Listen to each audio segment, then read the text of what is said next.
Hello all, today we are going to talk about the database course option that we have, be it Reach providing. Okay.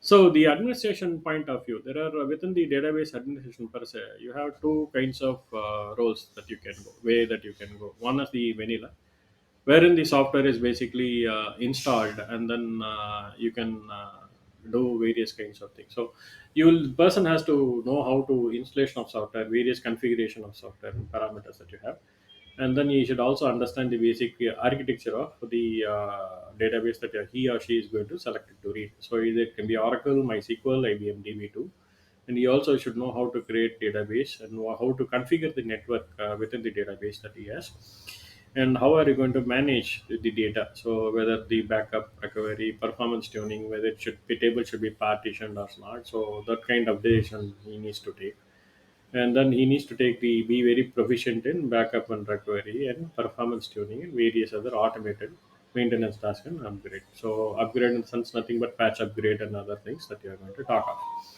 So within the vanilla stuff, so this is what the current industry is having. Though the various databases are going towards automated, autonomous databases. That's what they call. So that's how the industry is moving today. So that's a different panel altogether. But from a cloud database, this is what they are talking of. Okay, so they are talking of we need to understand what the architecture of it. So it can be either one of the cloud service providers, basically AWS, Azure, Google, MongoDB, or Cassandra. So these are the various options.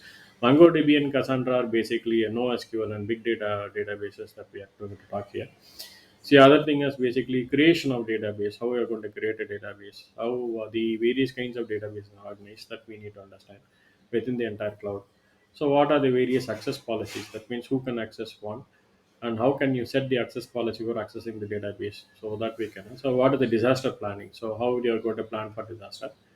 And if there is going to be a huge what is a volume of people that are going to access the database, and how do you scale in and scale out. So it's based on the demand and supply process that we're going to have, how we are going to perform backup and recovery. So how do you set up the automated backup and recovery, what are the various performance tuning and automation and notification process that you're going to have with the database, right? From a role player perspective, there are various kinds of role that you have here. One is the data architect, data administrator, and within the software application development side, you have the database developer, database engineer, and data engineer. So these are three various kinds of roles that you have here. From a let us talk of the from the application developer, so software application perspective. So the three roles are database developer, data engineer, and database engineer. Data engineer and database engineer are very different thing, right? So if we're going to say database engineer, it's more of a subset of DBA. So he's not going to be a full-fledged DBA, but he'll be a subset of DBA. Data engineer is entirely different. So he is going to create the data pipeline and designing and building the support infrastructure that supports data storage and the retrieval manner, how they are going to do. So that kind of thing that is going to. Database developer will be creating the procedures, and then he'll be testing the procedures, triggers, and function. And also, he'll be testing the code that he has written. So that he needs to write. And the other thing is from a database engineer perspective, he's going to maintain the security, and he'll be maintaining optimization. So he's going to run periodic reports. So he is going to develop any new databases or applications. So that he is going to do. So identify and resolve any performance issue is there. He's going to do it. So he's also going to maintain backup and recovery process that the data architect has done earlier for the organization, right? So that he has to do. Okay. So the from a data architect is basically at the organization level. So he has to establish the norms for the databases. He has to establish the various kinds of what are the come up with strategy as to how best we can use the internal data for other things, management analytics system, whatever you can do. How do you meet the establishing of database standards and architecture standards that you're going to have? So coming up with various standards, and then he has to collaborate with various other stakeholders for doing. Then he should always do the audit and data management system for this. Okay. From a responsibility for database administrator, it is very common.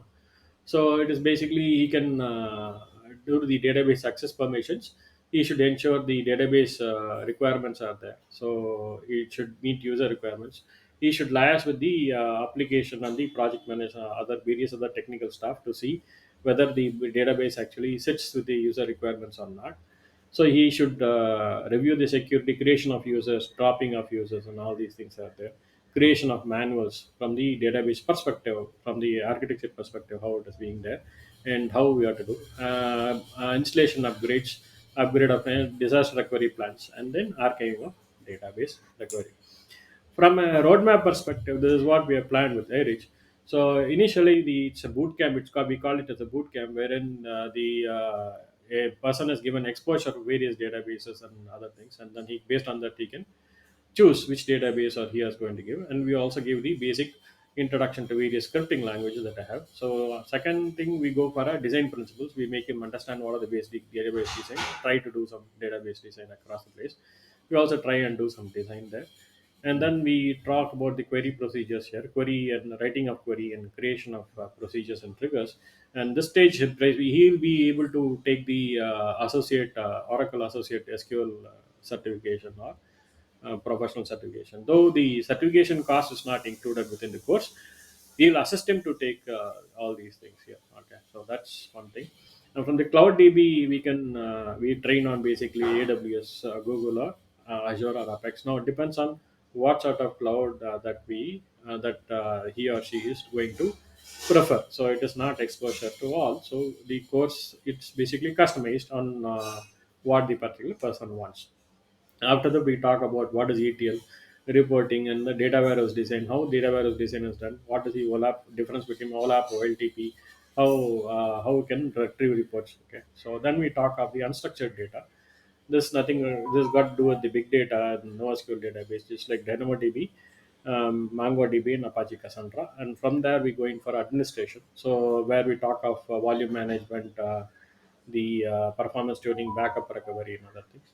And last but not least, we try to give assistance and certifications. Though the entire there are various other points within the entire course roadmap per structure side, they will be able to assist once when he finish that course, he will be eligible to take that particular say the course, the certification of that particular provider. Say probably if he wants to go for IBM, then he can write IBM certification. If he wants to go for Oracle, he can write code for Oracle, or Google and Azure, so or in AWS, so on and so forth. So this is how we try and plan and try to build your feature. Yeah. So I hope this is of yeah, this is how we plan. I hope this is actually satisfy your comment and what you're looking out for. So this is what we provided. Thank you.